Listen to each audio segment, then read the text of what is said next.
Welcome back to the Breaking.Bread.Podcast. We have a special guest for you today sitting on the couch with us. But before we get into that, let's roll the intro.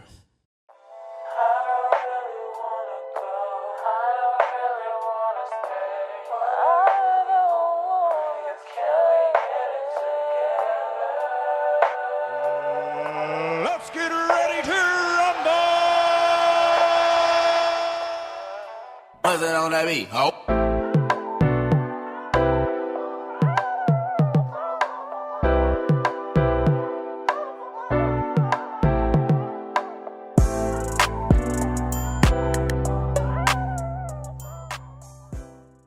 Welcome back. Like I said, we have a special guest sitting on the couch with us today. How to explain? Someone...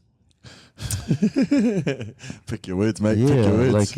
like I said, someone very special, a female, very talented sports person. Because I know we'll get into it, but let me just welcome our very special guest, Genah Fabian. Welcome. Like I said, had to choose my words wisely because I don't want to get a hiding in one word. Nah.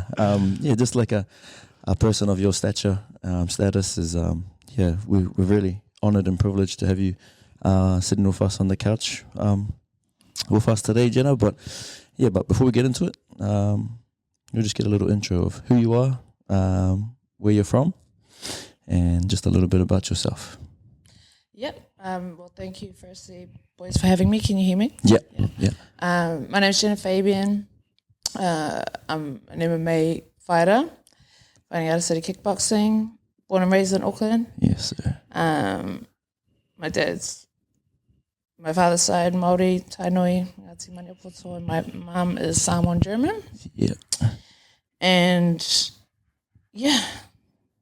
been following and doing this whole thing for like just under 10 years now. I've been all around the world and finally back home. Damn. For the longest period I have been in a while. So, now back and settled and, back home. Back home. Where did you move back from? So I was based in the States. Yeah. Throughout that whole COVID period. So I was like locked out of the country, my own country, Damn. essentially. So, I was contracted and fighting over in America, and just with the lay of the land and like all the quarantines and everything like that, I had to make a decision to be based there in order to fight and see out my contract over there. So it wasn't bad, but it wasn't. Yeah, it was just like I was locked out of the country throughout that whole period. Just thinking about that, like obviously all your family that would have been here. Yeah. And then not being allowed in like your own country. How was that? Yeah, it was nuts. It was nuts. You literally had to secure a lottery placement. Yeah. And you were like one of 10,000 trying to get back into the country, and it was just like that took a whole year to get back. I was training and competing and fighting over there, but I had to stay out of the country until everything got lifted, basically. That's crazy. Interesting time because everyone that I loved and cared for, your people, your friends, your teammates, your family, are going through this major lockdown here. Yeah. They can't do anything. They've got all these restrictions put on them, and I'm over in the States just Going about life. going about life. So I had to make a decision to like make the most of like that opportunity that I'd been given, because I got real homesick. Yeah. And, there were moments and things would happen back here and I couldn't do anything, I couldn't get back. So I just had to switch my mind to like make the most of this time and this opportunity that you've got. Damn, man, I couldn't imagine that. But like in saying that, you could say like fighting sort of like saved you from like during that time. 'Cause if you weren't training or whatever, what were you doing? Well, so throughout that time I was contracted to fight. Yeah. So I'd be in fight camp, leading, into, preparing for my next fights. Yeah. And so absolutely, that was the one thing that kept me sane throughout that time. Yeah. I think that's pretty because I remember being in Oz that lockdown, and I was like trying to do everything I could to get home. Like as soon as I heard like level 3, like they were moving things, I was straight home. Yeah. Fuck being. Was it quarantine time? Did you do that 2-week quarantine? Yeah. Yeah, I done the same too. To do the 2 weeks. That wasn't too bad. Because during that time, we were lucky we came home from Oz at the time. But like you said, the lottery, you go online every day, and you had to like put your name type of thing, and then random people got selected to come back. It was so random, and like it just seemed like there was like no hope in trying to get back. So as it unfolded throughout that year, and like different restrictions, they were constantly changing the rules and like restrictions and stuff. So you were literally like hanging on by a thread, just being like, when can I come back to my country? Damn. It was nuts. Anyways, we'll start it off with a quick 5 questions. Throw some questions out to you. Who's been your favorite fight so far in your career? Favorite fight? Oh, shucks. Probably my favorite MMA fight would be one where against a girl called Julia Pajic, and she was from Europe, and a lot had gone into that fight, and the way I won, like I knocked her out, and prior to that, it was a really tough camp because we lost one of our good friends through that time, and that was also at a time that I couldn't get back, so we were locked out, couldn't be here to support our team and friends and someone I grew up with. So just all that I was able to come through, and then the result, how I did it, meant a lot at that point. And then probably my one of my amateur boxing fights last year where I fought the New Zealand champ and beat her in the box off. So that was pretty cool. That meant a lot because it was just like a different code and a lot of challenges, and boxing don't like me. Couldn't throw some leg kicks in there.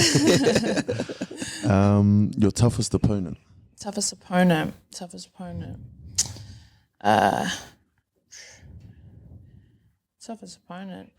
don't know. I consider them all, like, I seriously do look at everyone with such respect, and I give it as such. I treat my camps and things as such. I can't just name a name because they all, to me, have been the biggest fights of my life. That's where my mind goes. Whenever I agree or sign up for a fight.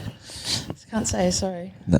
Oh, good. What's like, in regards to opponents, have you got into, like, obviously in the ring, octagon, whatever, and been like, you couldn't quite read what was going on, just like something unexpected happened in regards to, like, you guys had trained a certain way for something that she was doing, and then it was not how it went? Like, that's not how that came out? Yeah, my last fight. Slipped on a banana peel, and then that was a good experience too. Like a girl that I was clearly beating, and like picking apart. I overthrew. She shot under and got to a body lock and tripped me up. And then I thought I was still fine. I was getting up, and then the ref stopped it because it took a bit too. Well, he considered me to take too much damage. So I'd say that one. That went not how it was supposed to, but it was meant to be that way, I think. Your go-to move or combo you always try to use during your fight? Don't have a move. Like, got an arsenal full of things. Whatever comes out, But I'm always trying to set up off my jab. Like, that's your frontline weapon. So I guess I'm always trying to establish that first. Yeah. So. Not a Ronda Rousey trying to go in there and break someone's arm off. Most nervous fight you've had? Most nervous fight I've had. Honestly, probably the last one. That I can truly think about. All are different, like nerves are normal, but I think probably my last one. Wow. There was a lot like going into it, and I almost didn't make the fight, so I was just. And then once fight day came, I was like, I've got nothing to be nervous about. I do this. Hard. Last one. Someone you'd love to fight. So like your dream fight, whether it be, say, past or present person. Ooh. Ronda. Yeah. I'd love to fight Holly Holm because she's another like tall, left-handed southpaw striker. Yeah. Should be a great challenge. I'd love to fight her, and she's strong and got really good at it. Yeah, that style particularly, I'd like to fight her. She's an Aussie chick, eh? No, she's American. Oh. She's the one that knocked out Ronda. Yeah. I for some reason thought she was Aussie. What do they call her? Preacher's daughter or something? Preacher, yeah, dad's a preacher. Yeah, preacher. That's buzzy. Yeah. We'll get into some stuff about. So, where did you grow up, and what were you like as a child? I think that explains it all.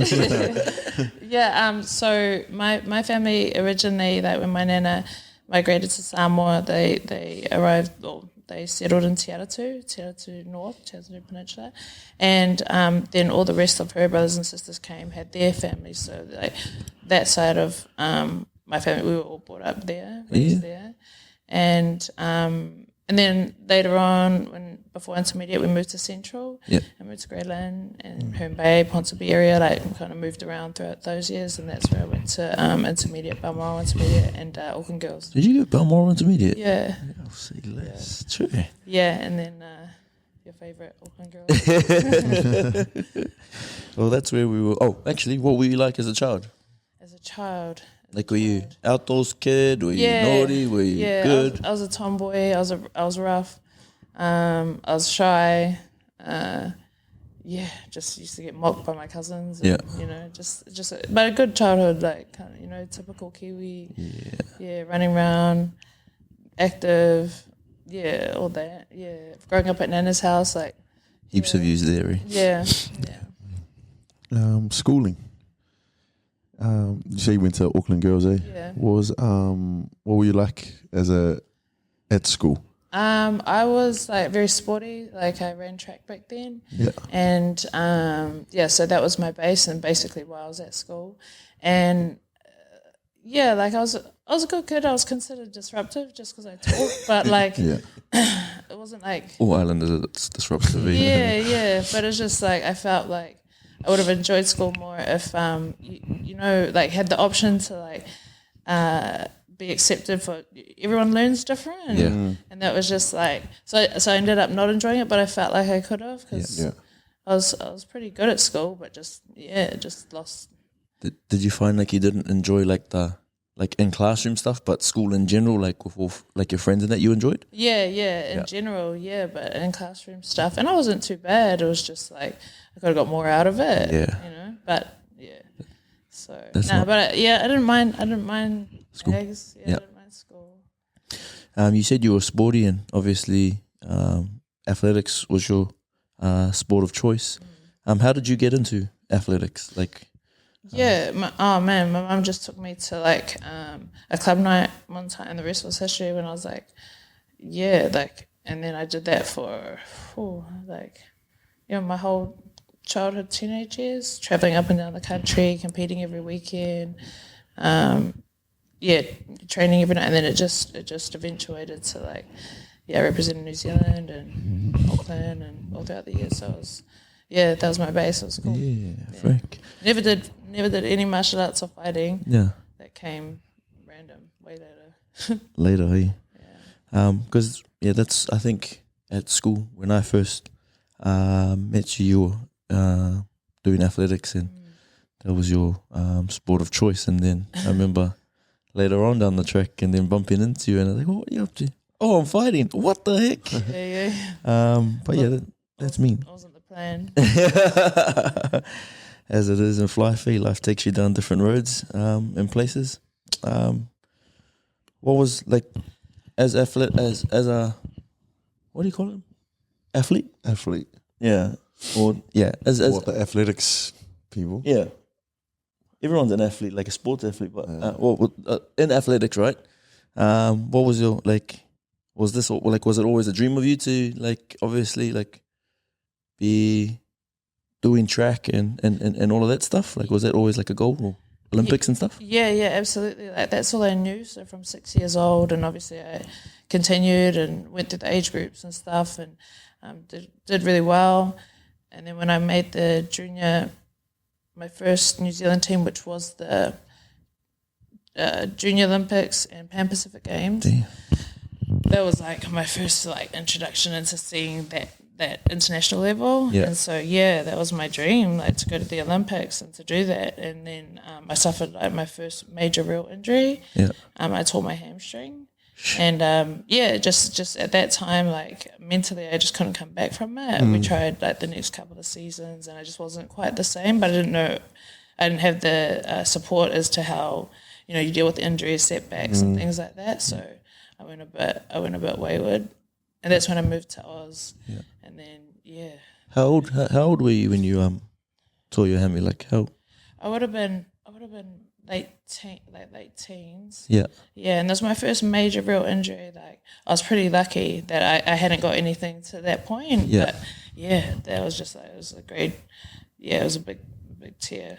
And then it took a couple of seasons to get back and then get the confidence in competing again and get your mentality coming back. Not when you left, you were beating these girls, and then you come back and they're beating you. So it was that like. Just dealing with that setback, and I just didn't have the tools to like get through that at the time. Yeah. Is that where sort of like athletics were like you went away from athletics? Yeah. After that? Yeah, eventually stopped and just decided to get a normal job and moved to Australia. Yeah. And living life and living the Aussie life. Work hard, party hard. Yeah. That's the life over there.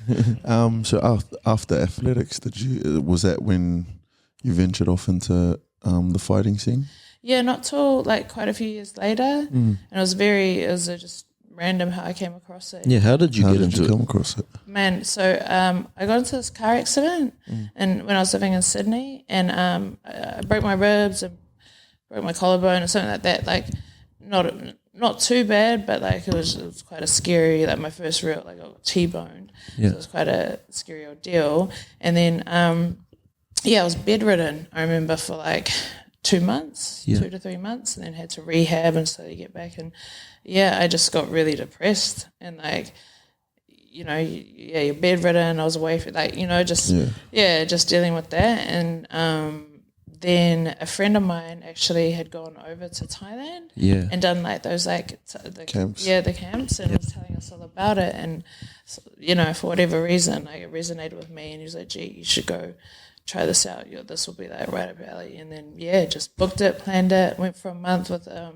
mate of mine. Yeah. And, that was my first introduction into fighting. It was in Thailand. Sure. Yeah. So before the car accident, because like we said, like things can be taken away just like that. Yeah. Like how was life going for you for like before then, and then to have like a sudden like spanner in the works. Yeah, spanner in the works. Like you said, it can be depressing. And how was life before the accident, and then like what did that accident do like for you?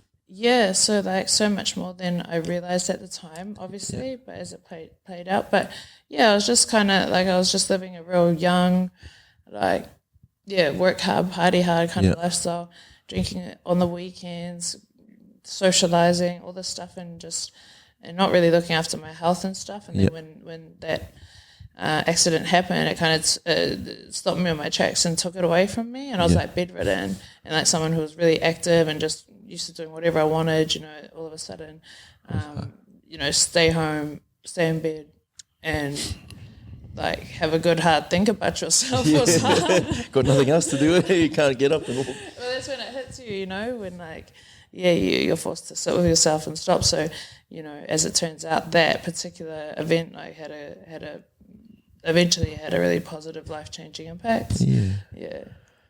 You wouldn't have been thinking about that at the time, though, eh? No way. Oh my God. Yeah. It was rough. Yeah, I can't fully, it was a while ago, but it definitely led me somehow to like taking a random girls trip to Thailand. Yeah. And then we were training and doing all that, just going through them. I was such a retard. Like, I was like a complete beginner, like no background. Like I've got some videos, they're hilarious. It's like, holy heck, like just no coordination, like no balance, like So that's how I started, like completely green, and then eventually, Yeah. How long was that trip over there for? Did you go for like a week or something? No, so the first time I went to Thailand was for a month. Yeah. Yeah, and then so the gym I was at the time was called Tiger Muay Thai, which is still around now, one of the biggest ones over there. Yeah, I've seen that. So that was my first gym, and the owner of the gym was American. Yeah. And at that time when I was living in Australia, I worked in media. Yeah. So anyway, made friends with them throughout our time, and then went back to Oz, and then he reached out and offered me a job and like a kind of a live/training package to be there. Yeah. And I was like, yo. Fuck, say less. Yeah, but it was like hugely life changing. Nothing to like what I was doing, and I just jumped off the cliff really, and I was just like, there was nothing more I wanted to do. It just like it was a no brainer for me. Sold up everything. Yeah. Broke up with my boyfriend at the time. Yeah. See ya. Well, not because of that. That was but that was part of the like transition and stuff. Yeah. So yeah, crazy. So just that 1 month of being at Tiger, like sort of changed your, like got you hungry and wanting to be in the like, did you want to be in the fight game, or did you like just being a part of the gym, like learning? At that point it was just like it was like I'm from Central Auckland. Yeah. It's like and we're so used to our environment, and so that was my first real, obviously apart from Australia, but it's quite similar and we're close to home, but that was my first real exposure to like different cultures.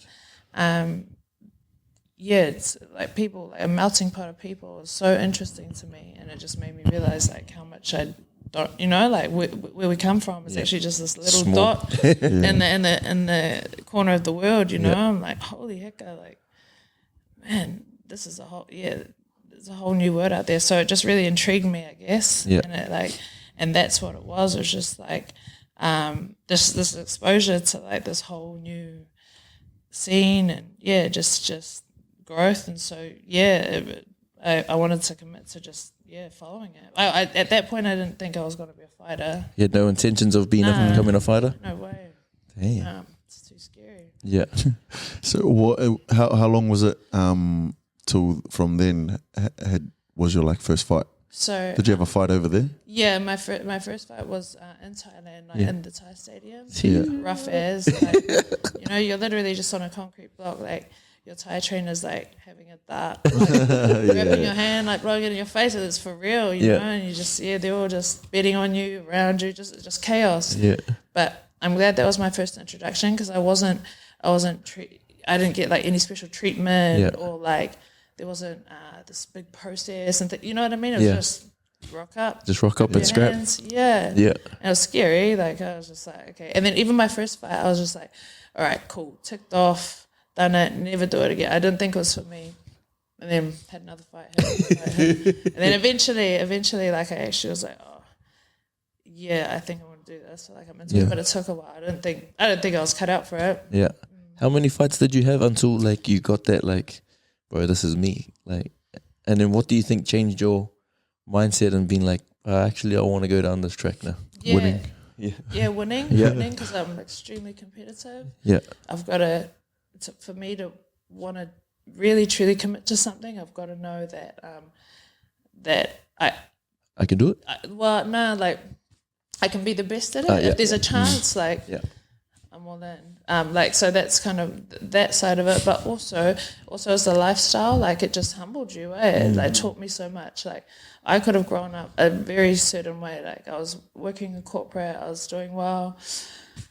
Thought I was it back then. You know what I mean? Like just young, like and like a bit ignorant to how the world works. And so I thought what was important was looking good and doing clubbing and doing shit. And it was just like that the fighters that I met, the trainers that I met, the people that I met through fighting, like just showed me a much more like I don't know, like much more. Would you say simple and appreciative? Life. Yeah, lifestyle. And like it was some of the coolest people I've ever met, and like people misinterpret fighters to be rough or like thing, but they're not at all. They're some of the calmest, coolest, collected people you'll meet. Yeah.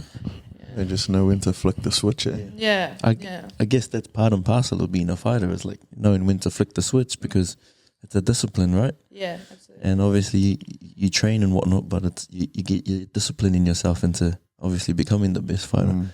You know you got these hands, but it's when and where you have to use it. Absolutely. How did you get in? Like, so obviously you had your first couple of fights. You thought to yourself, "Yep, this is me." Then where did your journey go from there? Like, did you have more fights in Thailand, or did you go overseas, or what happened then? Yeah, so I lived in Thailand for like 3 years. Yeah. And then I came back to Australia, where I was in Sydney, had a couple of fights there. And then I think went back to Thailand, back and forth a little bit, and home as well. I never fought at home though, which was crazy up until recently. Most of my career's been overseas. Yeah. So that's why I hadn't really had a local, established myself on the local scene here. Yeah. It was so everything was international and overseas, which is buzzy. And then my cousin owns the gym that I met, and it wasn't through him that I started fighting. It was just so it's funny how it all kind of came full circle. But and then I got approached by kind of like a mega gym over in California to come fight for them, for that gym and team. And that's when I did a stint in California, in the Bay Area. And then that's when I started kind of MMA and branched off down that road. Was that sort of around that time, that COVID time? No, this is before that. Oh yeah. So that would have been your first time in America? Yeah, that was my first time in America. Fighting over there as well? First time fighting over there? Yep, it was my first time fighting over there, first time Everything. going to the country. What was that experience like? Like obviously a whole new environment, new people, like a whole new world. Was it like a struggle adapting to, I guess, the way they live, and would have been a whole new training like regime as well? How did you adapt to that? Was it a struggle, or did you sort of just fit right into it? No, it was definitely a struggle because they're so different. It was my first exposure to Americans. They're different to us, you know, and obviously like just coming where I come from, like they're loud, they're confident, they're all these things that we're not, you know. Like we play things down, we're too humble, you know, which is great in its own way too, but then adapting to their way of life was like a real eye-opener, and I struggled for a while. And I remember I was like 3 months in or 2 months in, and I remember calling my coach Eugene, crying on the phone like, I just want to go home. Like I was just like, I hate it here. These aren't like, I don't like any of these people. Like I was trying, you know, like and I'm easygoing, and like, but I just was like, this isn't sitting right. And he encouraged me to stick it out. He goes, at least have 2 fights here, 1 to 2 fights here. Yeah. Just wait, just ride this out. Like stay tough. Like, you know, what's the worst that you can? He goes, if you don't like it after that, you come home. Yeah. He's like, but see this out. And like, that was crazy because it was rough for the first little while. And it was. Just in trying to settle too. It takes a while to settle into a new city, this whole country and culture and all that. But I've got some. I met some amazing people there. Got some amazing opportunities and stuff from that time. So, it was a trip. Yeah, it was a trip to remember. Was it paid? Were you getting paid to fight over there? Yeah. Just working, and were you working over there as well? Yeah. So I was fighting, training full time, all that. But then like. At that point, I was working all these odd jobs. Just filling in the time. Filling in the time. Basically, filling in the time. But it was, like I did some funny shit over there. Like I worked the doors. Hey! Oh shit! I worked the doors at this club, and it was like not in the hood, but like kind of like a bit of a party area. Yeah. It was like drive-bys one day when I was working, and that's when I was like, later, bold. I'm like, out of here. yeah, this ain't it. Like, I'm not trying to get shot up Oh. over here. And I was like packaging. I was packaging what you call it, meal prep. Yeah. Meal prep and stuff like that. I was doing stuff like that. What else was I doing? Damn. Yeah, I was hustling, man. But like, I didn't have to. But I was just trying to I was just. Something to do it. Yeah. When you said you were getting paid there, like, was it enough for you to like live off, or did you have to work?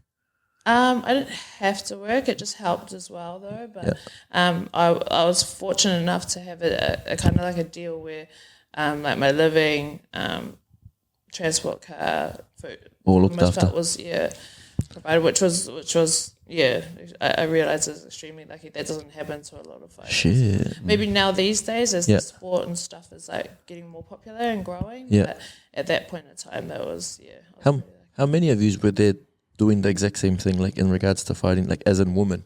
Because like you said, it's only started taking off as of recently, and those times back then there wouldn't have been many of yous. Well, this was not that long ago. So, and in America, obviously, that's where MMA originated from. So they're a bit more advanced than our side of the world. Yeah. So, like, women have been doing it a little bit For a longer while, over there. And there's like a good, that's where all the top kind of MMA fighters have all come from. So they had it was just a lot more advanced there than it was here. But back here, I was really the only one doing it. So I didn't have a stable of girls that I trained with. I trained with all the boys. You know, like they used to mess me up. Like, you know, and like those were some tough years. Like it was cool. You know, they all looked out for you, and like, you know, they're like big brothers and stuff. But like, man, I used to cop hidings for years. Yeah. You know, it was just rough, and they didn't care. Yeah. You're a girl, or you come to training. Well, You want to train? This is how we train, eh? yeah. That's one thing I wanted to ask about, especially you already spoke about him, was Eugene. How did he become your coach? And through the MMA world, especially in this country, like we hear a lot about him, and you know the stuff that he does for a lot of the fighters, especially at CKB, obviously, and just how much like wisdom. Because you can think about like a coach from New Zealand, like we talk, it's only a little dot. But his name carries a lot of weight in the MMA world, like around the world. How did he become your coach, and what has he done for you in regards to your career in the fighting scene? So huge. So we're actually cousins. Cousins. Yeah, his mum and my mum are first cousins. So that's how we're connected. But again, I didn't start my fighting journey with him, so which was buzzy, but you know, come back round. And I was based in Thailand. When Mark Hunt would come over for his camps in Thailand, he'd bring all the boys and some of the city kickboxing boys. And of course, me being a Kiwi over there, we all just like get along. And then when I came back home, they brought me back to the gym, and Lolo's gym. Who's now he's got his own gym, Maoliga. So I came back home on a trip, visit back, and then that's how I first trained properly with Eugene and Lolo as well. Shit. Yeah. And what has he done for you, like in regards to like your career in fighting? Man, that guy's like saved me from some. Yeah, he's just solid, you know. He's because he knows what it's like, you know, to be a fighter and to live that lifestyle. So he's just been such a. Yeah, he's not him as a person. It's not like a show you and tell you how to do something. He wants you to figure it out. So, you know, that's his method of teaching, I guess, is for you to feel it for yourself. Yeah. He never gave you the answers, but also was like, his love is like real. Do you know what I mean? Yeah. He wants you to be the best person you can be from experience. You know, that's how he teaches, if that makes sense. Do you think that's the difference between him and other coaches? Because, like we said, other coaches will tell you and show you and expect you to do it exactly how they say. Then you, like you said, with Eugene, it's like he wants you to experience it like your own way. Yeah, absolutely. He's just genuine. He doesn't want anything from anyone. He's got no agenda. Yeah. Doesn't need anything from you, but he will always do his best by you. If you're his fighter or you're his student, he will give. He'll give like wholeheartedly. Like he won't. Yeah, there's nothing expected in return. Yeah, he doesn't want clout. Like a lot of these coaches now will just want to be on Instagram and stuff. Yeah, you can tell. Yeah, but he must be obviously like a good coach, because you see like boys from different parts of the world coming back to, I guess, train with you guys. Yeah. What is it about him that just like makes him such a good coach? Yeah, it's just his aura, and I think too, like he's like a real intellect, and like you look at the bro, and like Rafa is doesn't dress up, like will rock up anywhere looking like that. And you know, first person at the gym, last person to leave, like that kind of mentality, you know. But he is extremely intelligent. He reads a lot of books, and so he can communicate and that's a skill in itself. Like that's what a lot of intellects can do. They can communicate to any kind of group. Yeah, you know what I mean, or any kind of like culture or a group of people. It's like that's their biggest strength. Yeah. So I think he's just really good at relating, and he finds people really interesting. So he's got a passion for people. That's really what it is. It's not even, of course, fighting and things like that, but he actually like loves people. Yeah, like he's got a real interest in like how people and their stories and their backgrounds and what led them to this gym or what led you to fighting or like so he's you know, with like most coaches for different sports, a lot of coaches have a good blow up in them where they just go off at you. Nuts. Has he popped off before at anyone or given a big spray to any of the team? Oh my god, yeah! Like if you know a Eugene blow up, oh my god, it's insane. But it's like being in a footy team, really, in a locker room. That's how we all talk to each other. Yeah, you know. And it's funny because he talks to the girls just the same. Yeah, but it's all that, you know. It's just his way. Like, he's pretty old school. So like, what you see is what you get, type of thing. Yeah. And if you're slacking, like he'll tell you, you know, in the worst way. Yeah, I can't say that. I can't say it. Does he blow up quite often, like in regards to, like, you'd think someone of that status, like, you know, they're real perfectionist and everything, so like, you know, any little thing, obviously, you know, that's the fight game, and anything in sports, like it comes down to like little differences, but like, is he like the type of person, like, say for example, like, like just any little thing, is he like, you see him blowing up, or is he pretty like cool, calm and collective kind of dude and rarely blows up, only blows up if it like needs to? Yeah, depends. Like, depends who it is too. If it's someone who's like a bit of a senior member who should know better, like who, you know, what the fuck, you know, like just go off. But if it's someone who's like still learning, it doesn't have quite, you know, he's got a bit more patience for that. Like it just depends on like who you are and what the situation is. But he goes off on everyone. He gives everyone equal treatment. It's like giving them a lot of. That's me. Let's out some of your teammates. Has he got any favourites? Has he got any favourites? Any the teacher's pet or coach's pet? Nah, he's equally an asshole to all of us in our own way, but like that's his way of showing love. Yeah. Like if he gives you shit, like he cares about you. Yeah. Nah, he doesn't. Yeah, I know. Oh, I'm sure. Nah, he doesn't show it at least. Is it you? Definitely not. When you look at obviously like the caliber of people that are in your guys' gym, what's it like being like training with those boys, like the likes of Izzy and Dan? Because I just want to say something. I watched that Relentless. Oh yeah. Bro, Dan did not go easy at all on any of them. So I'm guessing like some of the girls on there, like obviously he wasn't like fully like thinking, but he didn't take it easy on them. Is that some of the treatment that like you would have got 100%. Again fighting with these boys? 100%. What's it like with these boys? Like train hard, obviously. Yeah. Oh man, like they're just a different, they're just a different breed of people, but like they're just normal. They're normal people. They're normal blokes. Like some of the coolest,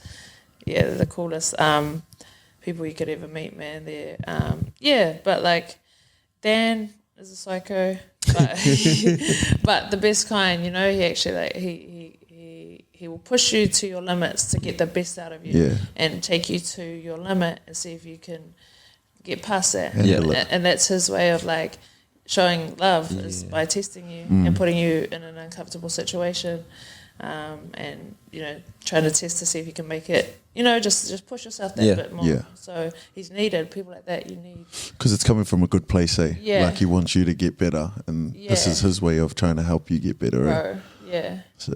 Because I've seen some videos of him and Izzy. Bro, and they're going at it. Yeah, what cunt? Yeah. I'm just like, fuck. He's like the just one of those, like, just looks like one of those typical white boys that just don't give a fuck. Yeah, just like Cartiers. Yeah. Like, where did you get that from? From Mount Roskill. Because I seen one of his fights, the one where he got like, was it against Poirier? Oh yeah. Bro, and he was just like. Nuts. Oh, when they were just banging. Yeah, that's right. And he was battered up, and he's like still like, come cut. Yeah. It's like, fuck, this cunt's got a few screws loose, eh? So. Dan's like made an agreement with himself before he stepped in. You know, like if this is it, then that's that. But that's like, and some have that mentality, like that true mentality. You know, like he's at peace with whatever happens. And that's quite a scary place to take yourself, but he's the man. Dan's a really What are you most proud of in your career so far? What would you like to achieve more moving forward, or like achieve moving forward? I think what I'm most proud of is like definitely the person that fighting has helped shape me, and the environment and the people and the relationships and friendships that I've like. God, they're so solid, like this, and I've got to say that is probably, and I've only just recently kind of like realised that too. It's just like, look at the calibre of people, and not like talking about athletes or fighters, like the calibre of people I'm around is quality, you know. So that I'm really proud of, that I've earned that spot too, you know, amongst those people. And to do well, I've got my next fight potentially will be boxing, and that'll be on a big card coming here in Auckland coming up. So so that's the first one looking like, not confirmed yet, and then I will be fighting on Hex again, the MMA promotion over in Oz for they're trying to put on a title fight bout against the girl I just last fought. So that's in the immediate future. But I want to the next couple of years, like really focus on boxing actually. Is that a path where you see, like, obviously you're been to a high level in MMA? Do you want to go to a higher level in boxing? Yeah. I fell in love with like the science and the sport. I was a shit boxer, like especially like most of my career too. My hands were decent, but not to like what they could have been. So it's quite funny how like I caught the bug for boxing. But that's definitely like where like the last little push I want to give it. And, what is it that you, I guess, love about fighting? Because obviously, like, there's people. Like they say, he's been in a ring. I've never been in a ring and had a fight, but they say, like, with sports, like say a team sport, you got, 12 other guys around you. Say for league, you got 12 other guys around you to help you get the win. But in fighting, you're by yourself. Like you can't. All there is in there is just you and the other person. What is it like? That adrenaline of knowing it's just you in there, like that you love, or what is it about fighting that you enjoy or that makes you love the sport? I just think it's like the lifestyle and everything that it teaches you to get to those moments of stepping in the ring or the cage or whatever. Like it's like all you have to get through and all you have to like overcome within yourself, and to even get there, the fight's almost like the cherry on top. It's not even the hardest part. Yeah. The hardest part is like the day-to-day stuff. And it's great too, don't get me wrong, but just like anything, but it can get real tough. But the highs and like winning a fight and getting to that other side is like, like you hear a lot of fighters say it, but it's just there's not much else that feeling, that high, it's worth all the lows that you'll encounter for the next little while just to get that moment, that feeling. Yeah, it's nuts because it doesn't make sense. Can you explain to us, because obviously you're MMA, right? Then you're getting into boxing, like, is it hard not to use your legs? Like, you know, because you're used to using your fist, your arms and your legs. Yeah. Now you go into a sport where you can't use your legs. Yeah. Has there ever been times where you're like, shit, like I went to go kick her or type of thing? Like what? Like how do you? Yeah, like stay disciplined. Well, so surprisingly though, because like I'm a kicker. Yeah. That's my thing. And when I first went to boxing, I thought I'd get that, but I was all right. Yeah. I was all right. I was getting my head snapped back by all the other bosses. And we trained with like Dookie. We all used to be in the same team. Oh my goodness. So I didn't even think about the rest of my body. And but boxing, I've never really encountered that where I've had to think. I've done it in sparring where I've gone to throw a low kick after a combination and I was like, oh, whoa, my bad. But thankfully, haven't had anything in a fight or anything, you know. Yeah. Kick someone's head off by accident. Whoops, sorry, that's a knockout. Just losing a boxing fight, league kick and walk out. Hail Mary, you know. That's it for me. And with boxing, I think Bird spoke a little bit about it. Like, is it a big opportunity in this country, or do you have to do your little bit of boxing here, then move out of this country to obviously pursue a career? Is that what you would like to do? Like pursue a career in like the boxing side rather than MMA?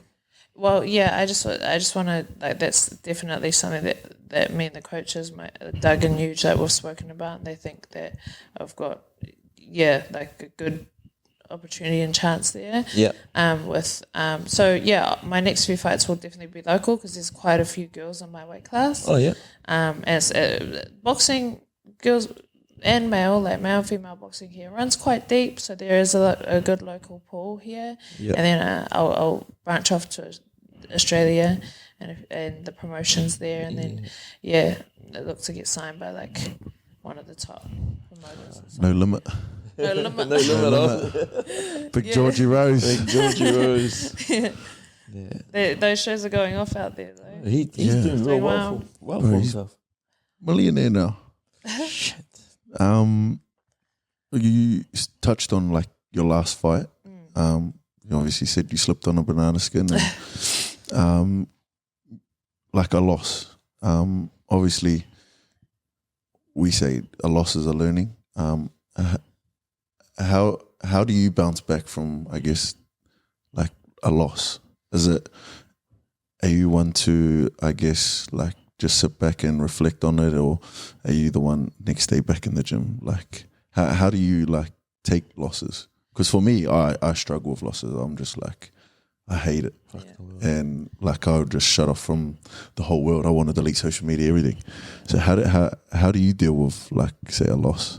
Yeah, very similar to you, and it's just been through experience that I've learned to take. You learn how to deal with them better. But I hate losing. Yeah. I hate losing. It eats me up. I'm not a good loser. You know, but you have to be in this sport. Well, when I say good loser, you have to learn how to, just get past it, get better, come back, all that. So, it depends. Each fight's different. In terms of how I feel and react. I can go dark, just because it's not. But I think it's important to feel that. You must. You got to feel what that feels like. Does it hurt that much that you want to never let that happen again, or improve on your weaknesses or whatever's needed, you know? And to just turn it into fuel. And a bit you've got to go through your emotions. I think it's okay. I think it's healthy. It's just okay, then how do you then move forward or learn from it? So that process comes, but you got to feel shit first, I think. And there's nothing wrong with it. Yeah, that's the old saying of in rugby league terms. It's you got to lose a GF to win a GF, and fuck that. yeah, like I had that feeling, and honestly, I'm like both of you, like fuck losing. Like, yeah. The worst thing about losing, but I guess in our sense with league, like if we lose one game, we can rectify it the following week. Yeah. Whereas with like fighting, you can't lose a fight and then expect to fight the next week. You know, it's got to go through a whole. What's the usual timeline between fights if you come out of that fight healthy, like without any cuts or anything? Yeah. When can you fight next? Well, like you mentioned, like rugby league, you guys have your seasons. Yeah. We're all year round, and we don't. It can be. You could get caught up on a week's notice. You could not fight for a year. Yeah. You know, depending on who you are, and so whatever you sign up for boxing in May, kickboxing, like you've got 9 or 15 minutes to do it. Yeah. And then that's it. That's it. No, You got to really. live with whatever you've put out there. Yeah. Not off topic, but has there ever been, like, you see some fights and it goes to, I guess, the judges, and there's like fights where you think where a person should have won, but then they've given it to the other person. Yeah. Has that ever happened to you? Where 100%. Last year, yeah. Oh my God, yeah. Like I was talking about, so last year I was fighting in the amateur boxing scene. Yeah. So New Zealand had approached me they told me to come spar all their top girls in the New Zealand camp, and I did really well against them. Like, talking about off the couch, I was like not fit, like you know, just come. I don't know, I was heavy, like all this shit. So I just went in just like, oh, like What it is? yeah, with that mindset and just let go. And anyway, so then they asked me to trial for New Zealand for the upcoming Olympics. So that was the campaign I was doing last year. Yeah. So I had to go through all these tournaments and box offs and things like that against New Zealand's like the top girls and the top guys. We all had to fight for our spot. I beat the chick twice, like, and like I'm very fair. Like if I lost, very fair, and if I I would say I'm very like honest with myself, because you have to be in fighting. But like I've got the tape. Like I beat this girl like twice. Like, and these judges, man, it's just like old fossils that run this like this whole amateur boxing scene. Like I feel for amateur boxers. It's tough, and if you're not the guy or the girl, like you're gonna get some like unlucky like results. You put so much heart and soul and time and dedication right into like these tournaments and these fights and everything, and you could clearly win. And like if they can just take it away from you, just like that, it's heartbreaking. Like I only did it for 1 year. Like a lot of these guys come to the ranks and do it their whole life, eh? Yeah, and like they can lose an opportunity purely because you're not like the golden child, which it's just very political. It's like, it's not it. Well, do you think it's? I don't know if it should be something that we should say, but like boxing in general, because you even see it in the professional ranks. Like you see some fights that clearly one person's winning. But then you listen to some of the scorecards and you're like, how the heck did they see it as a draw? Obviously, it's different perspectives because, you know, you might be looking at something different to what I'm looking at in regards to winning a fight. Obviously, that happens. But when you see, one dude badly, like, beat up and the other dude's like... Just got nothing on him. Not even tired because he's been giving this dude a hiding. But then they say it's like either a draw or whatever. Do you think it's just the sport in general where it happens? Obviously... Older people are in those positions. Yeah. So it's sort of like it's our way or the highway type of thing. Yeah, it's just like a hierarchy of people that like have been in the sport for years. You know, I'm sure maybe like rugby league's the same, I don't know. Yeah. Like where you have these people that make a lot of the decisions, but it's very like, you know, old school or like not with the times. Boxing is just the same, but it's a very old gentleman's sport. So you've got a lot of people that like dictate that are, you know, that should just move on and let new people take over to get with the times, you know. But it's happening. It's happening. Like all those cards in Saudi Arabia that are happening now, and they're putting together all those fights that should have happened like years and years ago. So, is it because they got the money now? Yeah, like the sheiks and. Bro, I heard Fury got like 100 mil for that last fight. Yeah, like crazy like money. Just for a fight. Yeah. And then that Usyk only got 43 mil. But they were saying Only. only. Yeah. No, but in comparison, I know what you mean. Yeah. But they were saying Usyk's who did he fight before Fury? Usyk fought AJ? No.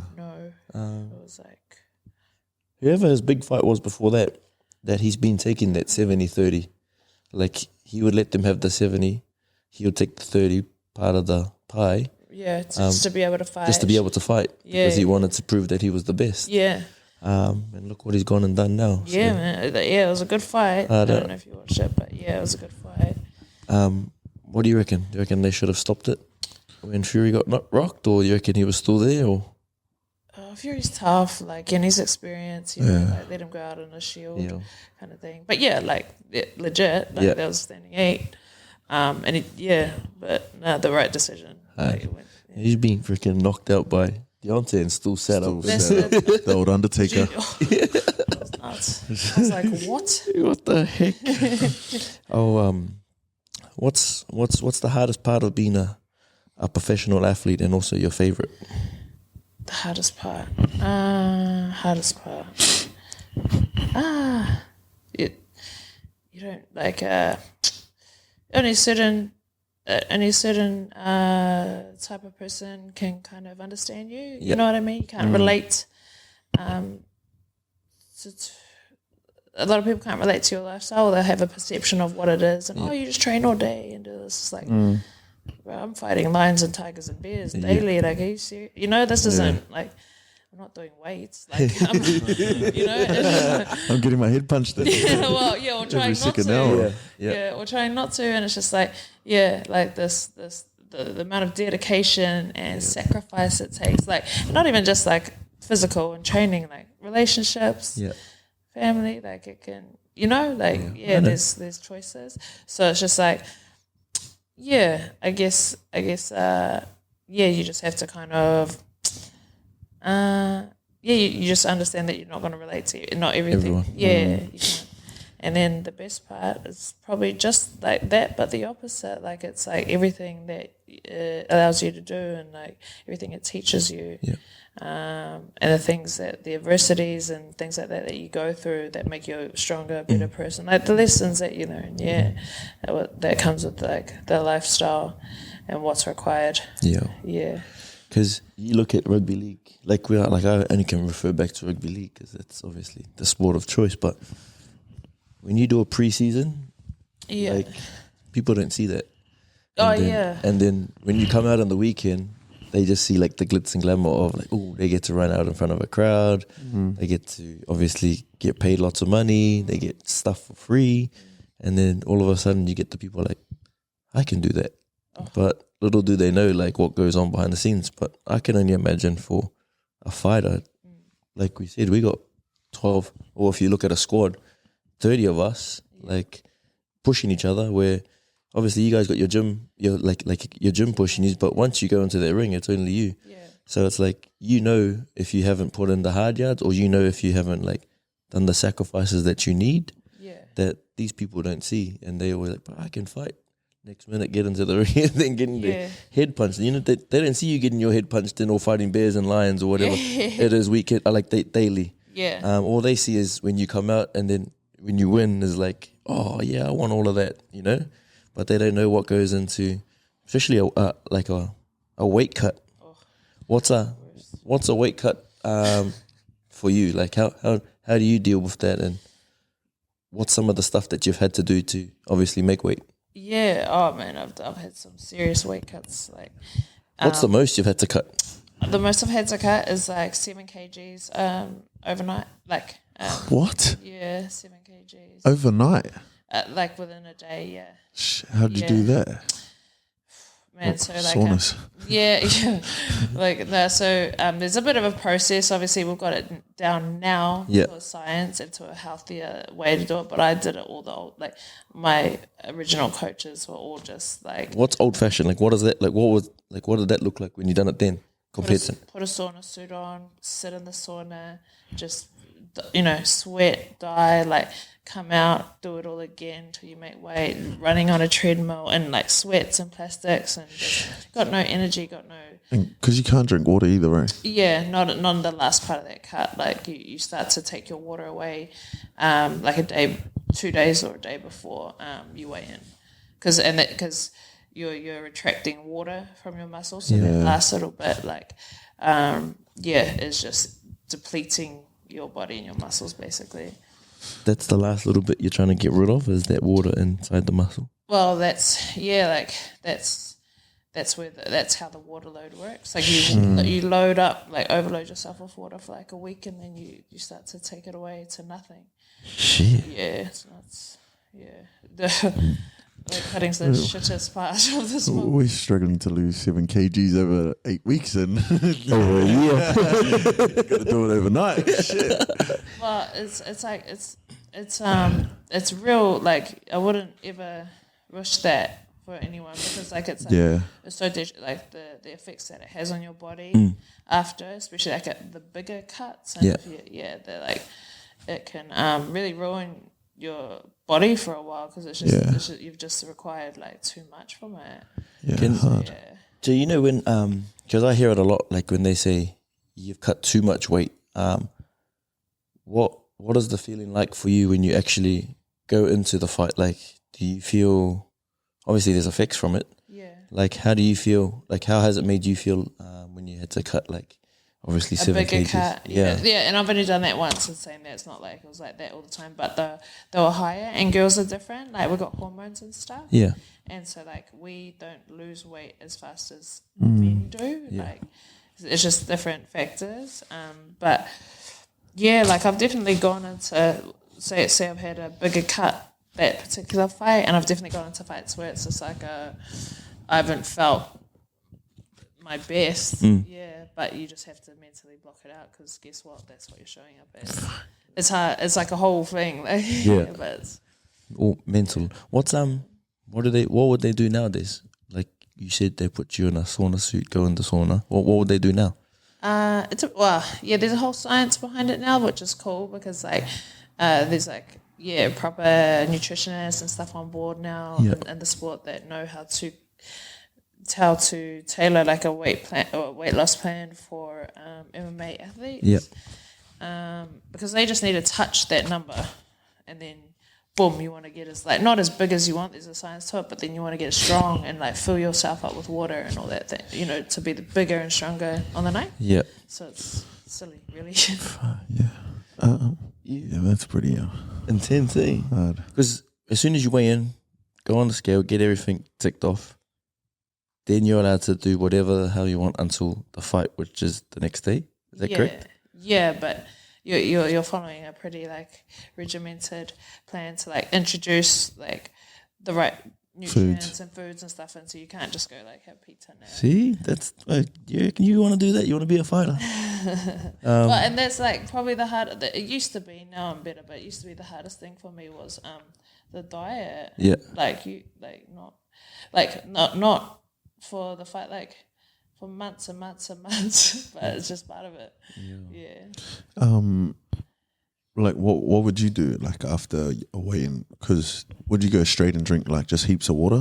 Yeah. Initially you just have a bit of water, but you got to like incrementally like add it in. You can't like just have a whole liter skull. Yeah, that would be the worst thing for your body. Your body actually like shuts down, because now all of a sudden you've like starved me and like taking all the water out, and you can't overload it too fast. Straight back in. And then you just want like salty, sugary, fast acting things. Like, I've always wanted to know this like about fighters, especially like ones from New Zealand, like the pay, like money. Like obviously we know like how do fighters, I guess you could say like you guys get paid, like the ones that aren't like say making in the UFC, like Izzy and all that stuff. Like obviously there's sponsorships and all that. Is it like I know a lot of fighters struggle, like to make money or to make ends because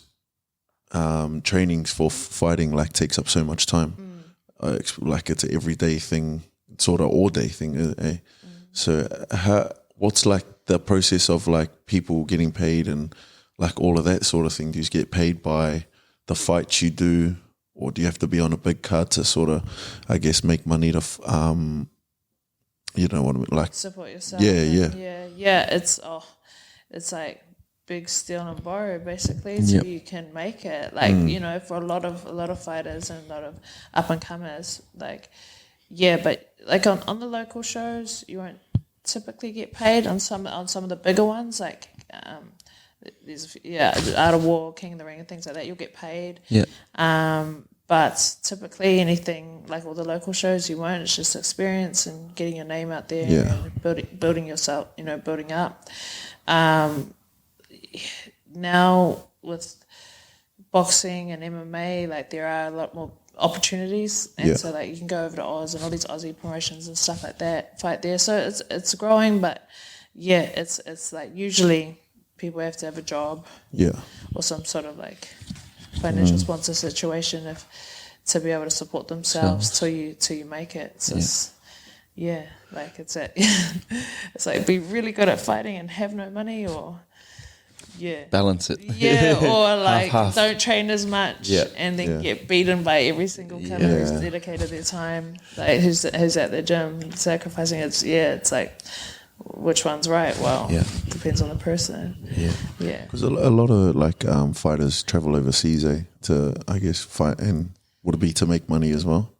And maybe, and more so just the opportunities, because like in America it's huge. It's huge. Like fighters are like superstars over there. It buzz me out. Like, True. Like being over there, because they just get treated so much. It's just valued more, and like and obviously there's so much more. But like what we don't realize is look who we've got like in our little country, and like look who's coming up like as well. So we're pretty talented, man, for like our small little country, little dot in the corner of the world, like what we produce, and not just fighting, like, you know, talent and anything. It's just rugby league, all that.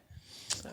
I'm not gonna say a name, but like someone that has been in the UFC before was saying that like even being signed to the UFC, if you're not like headlining it, like main event, you're still not even making like that much of good money, some of these beginner contracts in the UFC, like, don't really cover much. And then you have to fight that out. Usually it's like a 4-fight contract. You usually have to fight that out until you can renew and negotiate for more.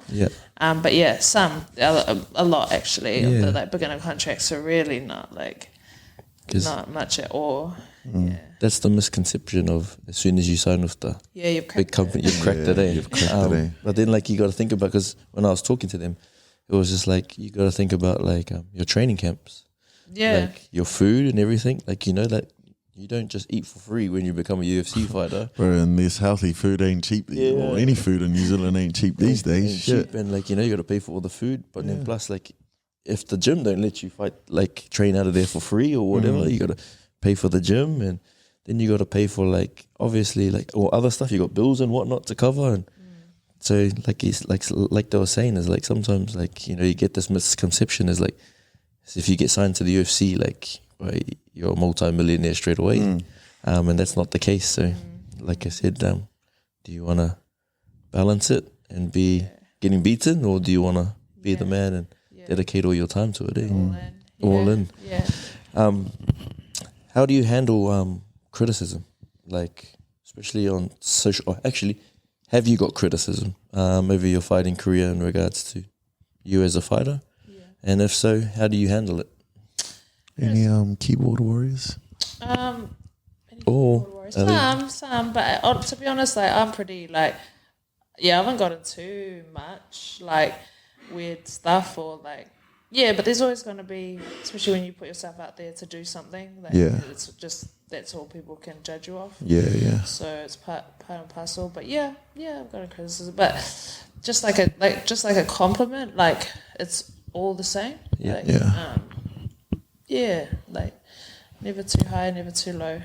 Like that's the bit, like if someone praises you or gives you compliments, stuff, that's like appreciate it, but don't go all the way up here. Yeah. Then go all the way down here. Yeah. But the same goes for like if someone's criticizing or the negative, you know, like you can. It depends who it's coming from. Yeah. Yeah, fair enough. Tell us what CKB means to you. Or like obviously would be a special place, be like second, or be your second home, or be your number one home because you're there probably more than you are at home, eh? So tell us what, I guess, the team, the whole gym itself, what does it mean to you? Oh man, there's so much like history and like mana in that place, like, that's been forged by like our leaders and how they grew up. And I'm really fortunate that like Eugene and Doug, the heads of our gym, I know, like raised me in a way because they've taught me so much, and they're so tough.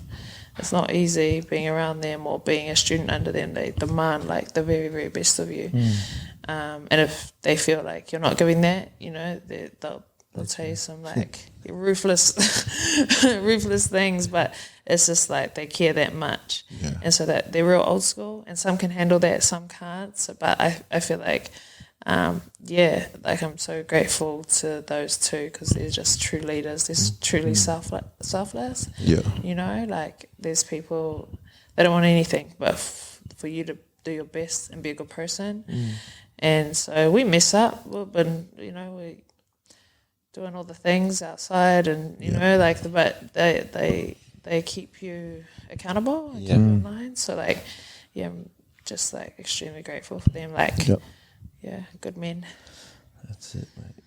Good. And even like the facilities now, like obviously been fortunate enough to come there and get ragdolled around, but like where it's come from to where it's now, obviously it's getting bigger. Yeah. In regards to the space and obviously in regards to the people, what's some of the changes that you've seen over the years? Oh, just like how popular it's gotten. There used to be just a group of us and would brainstorm what we'd do for training. This is like the boys and that, and MMA training. And now there's mums doing it, there's young girls, there's office guys, there's people that you never thought would like take up fighting now joining the gym to do a class, and that's cool. I think it's everyone should like learn how to fight or like some sort of discipline. Self-defense. Self-defense. That's what I want my son to do. Yeah. Hookers at the clubs. I just never know. You never know. I just want him to be able to defend himself, and I know that he probably won't. I don't know. He might hang around with like islanders and whatnot, but just to know that whoever he's with, like whether it be his boys or his sisters, that he can always like protect himself and look after himself, because we know what's happening in the world today. Yeah, absolutely. Just the crazy skills and just have the confidence to like know you can handle yourself in a situation. How are you finding wrestling? I love it. I was supposed to come on Friday, but When's Brody coming? Waiting next for week. So Friday just gone. Like I don't know what it is. Like I go there, like I'm hydrated, but as soon as I finish wrestling, I get like a headache. Yeah. Like I haven't had enough water headache. Yeah. I don't know what it is, but I'm drenched, and I honestly love it. I don't know if it's because I'm getting squeezed to death or I'm getting dragged along the mat or getting. But there was one time I was wrestling with Kai a couple of weeks ago, and it was just like live wrestling, and just on our knees, and then like trying to get people into certain positions, and then the next minute my arm's up here and I'm going getting choked out. I'm like, I was like, I don't know how it turned from wrestling into now I'm getting tapped out. Quite just letting you know, eh? Yeah, just like, hey, settle down. But just one thing, like you said, it's humbling. Like, I've seen people walk into like fighting gyms and like, you know, they look the goods. Yeah. And then you see like someone that you know that's a fighter, but this is boxing, and bro, you wouldn't even pick that they're a boxer. Yeah. Next minute you see the guy who just walked in, who looked the goods, is like bleeding and everything, and like holy shit, like that's how humbling like the sport is. Yeah. And that's what I think I love about like the wrestling side is like at a student stage, we're just gathering as much information as possible, and it's refreshing. Yeah. To like be like that student. Yeah. Like in the league circles, like because we've played league our whole life, so we sort of got like a fair idea of how to do things. So Yeah. coming into a sport where you know, you're like now the student, and like I love learning, so for me it's just like it's been a blessing to be a part of it, and no better person to learn off than freaking Kai, and have Adam Blair there as well. And, it's a blessing in the space. Like, you know, there's so much room in there, and just like you said, the mana that comes with being at CKB, and you know, you see Eugene and that on the video, like you don't even like have to say hi to them, just like their presence. Yeah. And then you look around and you see some other fighters, and you're like, holy shit! Like this gym's like on the map. Yeah. And it's down the backyard. It's down the road. It's just down the road. It's down the road, and that's what I said at the start. Like, you know, just a little dot on the map. It's got like in regards to Eugene, like you talk about UFC or you talk about MMA, like his name, obviously Doug as well. Like, you know, that the whole CKB makeup is like world renowned. So and it's pretty buzzy to see how big the UFC is, and everyone knows where New Zealand is. All because of like what you guys got going on then at CKB, and to be able to just like walk through that door is like holy heck, like you know, this is a place where millions of people want to come just to train. You know, and here we are getting this opportunity during the day. So I love the wrestling side of things. Yeah, keep coming. Get tapped out by Kai. Actually, get tapped out by Kai. Actually, we might have to like I said, come along and have a training session and put us through the pace. Oh no, you can be the one. You've been wrestling. We'll both get in there. I'll wrestle, but you can get your legs kicked out by Genah. That's fine by me. Come through. It'll be fun. What's life? Oh, that's all the fighting side of things, and that you know that we've gone through and whatnot. But what's life outside of fighting for you? Like, what do you get up to besides, you know, like anything to do with fighting, like, you know, training and all of that stuff? What interests you outside? I see you went fishing. Oh yeah. You a bit of a fisher? Are you a bit of hunter gatherer, or is it just for the IG? No.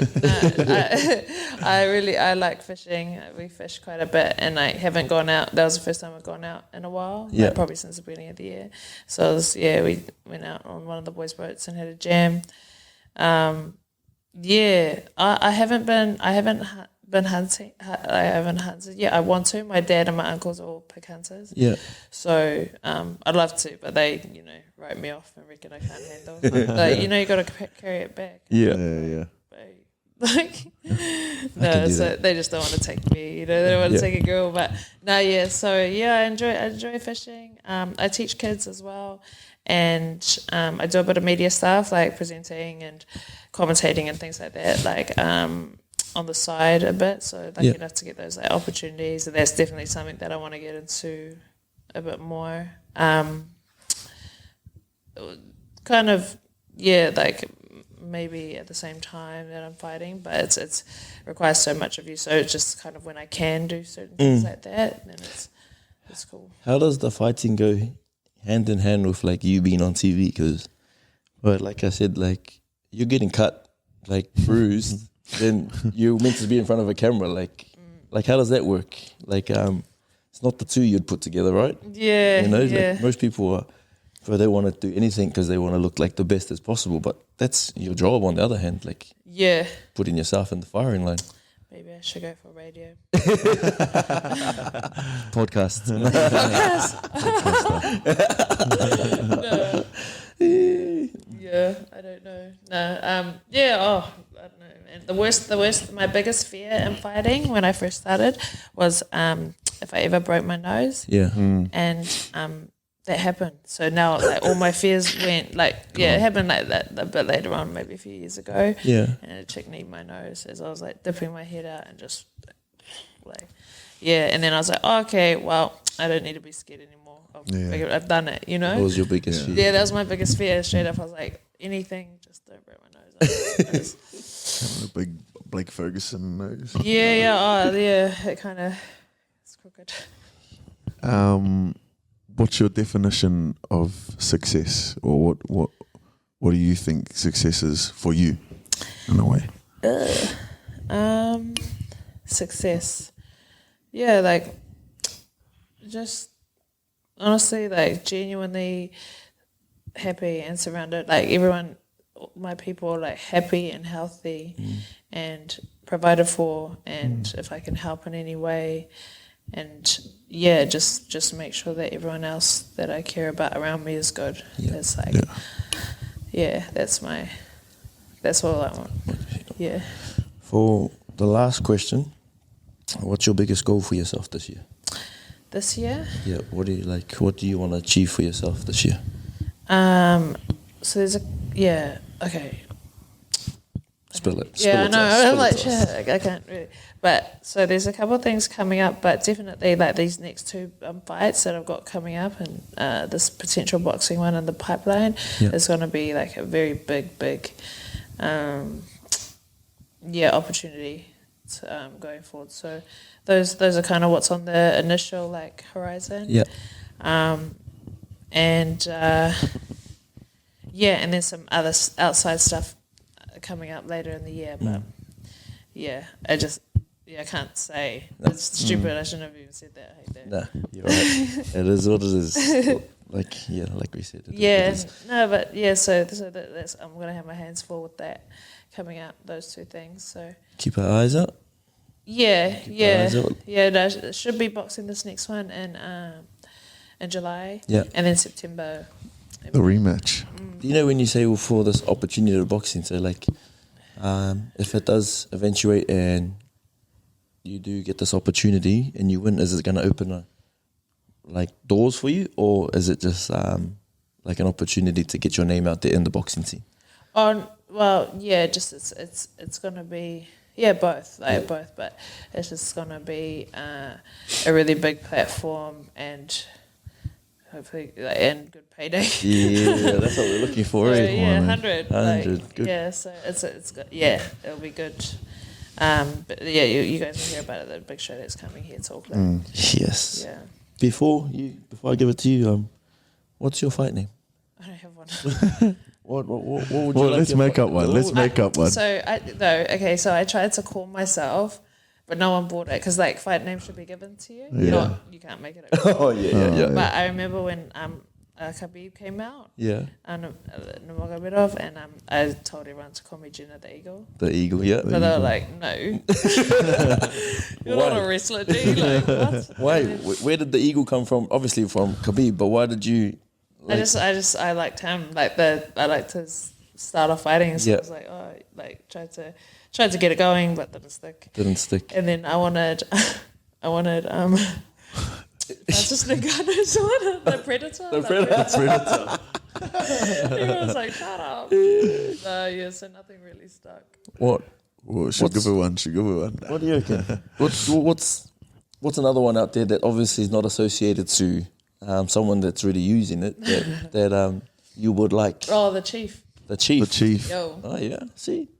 Genah the Chief. Genah the Chief.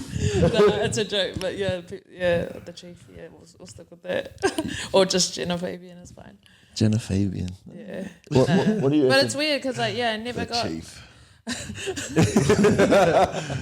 What's your Evie? That's Imania Poto. Oh, yep, the Chief of Ngāti Mani o Poto. There you go. Right here. Breaking.Bread. That's our post now. The Chief. You know what? The Chief on. We're going to put it going. Yeah, we'll get it going. We'll get it going. We'll put out some names out there, and we'll see if we can get you a fight name that we can give you rather than you give everyone else, so that you can say it's been given to you. And we'll see Put what up a poll. see what we come back with. Oh my gosh, and the then amount of abuse that they'll look at this. and if it sticks and if you like it, see, then you can say that we gave it to you. If not, then we'll just keep Genah Fabian. We'll just keep Genah Fabian. No, it's interesting, man. I always wanted one, and then I just Never one never stuck, and so I was just like, wasn't meant to be. G-Dog. G-Dog. What did you used to be? G-Baby. Yeah, exactly what I was just gonna say. That G-Baby. You know that? G-Baby. Do you know that? Do you know that? Remember that movie? Was it Hardball? Yeah. And is it G-Baby, the G-Baby, black little boy? Yeah, that's what my cousins used to call me, G-Baby, because I was the black cousin. And I was like, Genah G-Baby. There you go. Why didn't we'll leave that? Why you never went off that, and why that never became? But the chief. We'll run off that, and then we'll see what we get back from everyone. But you wanna? Yeah. I think that's us. So, thanks for your time. Thanks for jumping on. I know, been in the mix for a little while now. So, thank you for your time and jumping on, sharing your stories. Obviously, been all over the world fighting, and it's different because obviously there's like female in, I guess, mixed martial arts is not really common to, especially especially in, I guess, New Zealand. So, but I know it's a growing sport here, and obviously to hear your stories because you've been doing it for a while now. So I'm sure you're inspiration to many girls who are, I guess, trying to pursue that sort of path. So once again, thanks for jumping on and sharing your stories, and I'll give it to my mate over here. Nah, like I said, I've known you for a while, and like we had spoken earlier before, had reached out to get you on. And at the start of the podcast, I had to choose my words wisely because not because I'll get a hiding, not because I'll get a hiding, but just the person that you are, and obviously being a female fighter. Like you said, it's not common yet, but looking at the journey that you've come on, and I know there's like a pioneer in this country for fighting. Crazy. Yeah, it's crazy. Like when people say things like that, 'cause I'm like, hey. Yeah, and like that's like just doing what I do, But that's cool. Yeah, thank you. And so like to be one of the pioneers of fighting for especially women in the country, and getting the opportunity to be a part of the CKB family, and like the doors that you're going to open, especially for young girls, because like we said, in this country it's probably rugby league, netball, that is the most common sport. But like obviously, like you said, with the growing participation at the gym with like mothers coming and young girls, and that wouldn't have been possible with people like yourself opening those doors and showing that it is okay for women to get into the ring and compete. So just from me and knowing you for so long, it's been a blessing, and I knew that our time will come where we can get you on the podcast and obviously let you speak how you wanted to speak, and tell your story the way you wanted to tell your story. And I'm so grateful and thankful for giving us that time to come in today. I know, like you said earlier, you weren't feeling the best, but that's self-inflicted. Off season. But honestly, catching up. But I wish you nothing but the best, especially with your up-and-coming fights, and whatever opportunities outside of fighting. I wish you nothing but the best, and I hope that whatever you I have no doubt whatever you put your mind to, and whatever you get up to in regards to after fighting, you'll do well and become successful, and be able to provide for, like you said, your people. So thank you very much for your time. I'll give it over to you to, again, close us out, but appreciate your time, Genah. I appreciate that. Thank you, Brody and Sis, for having me on. I told you, I've said no to a lot of different podcasts because I just got kind of put off them and just couldn't be bothered. And I don't like talking like this, but this has been so awesome, and I'm so like when you hit me up initially, sent me that message to come on, I was like, whoa, okay. And then I saw some little clips on your guys' page, and then I saw Brody with you, your boy, and I'm so proud of you guys. This is incredible, and the fact that you guys have stepped out and done that, and you're providing a platform for just like our people, and like and you're doing like you jumped off the cliff and like trying it, you know, and going in. That's like that's incredible, and you're going to inspire like so many others around you, if not already, as you guys know, you know. But like it's like I love seeing this stuff. I love seeing it. So yeah, it's been my pleasure to be on with you guys, and so thank you, and I like wish you guys all the best going forward. Oh man, thank you very much. Thank you. Appreciate the G kind baby words. out. Chief out. The chief. The chief. Nah, thank you. Thank you, Genah. Appreciate your time. Let's get ready to rumble! What's it on that beat? Oh.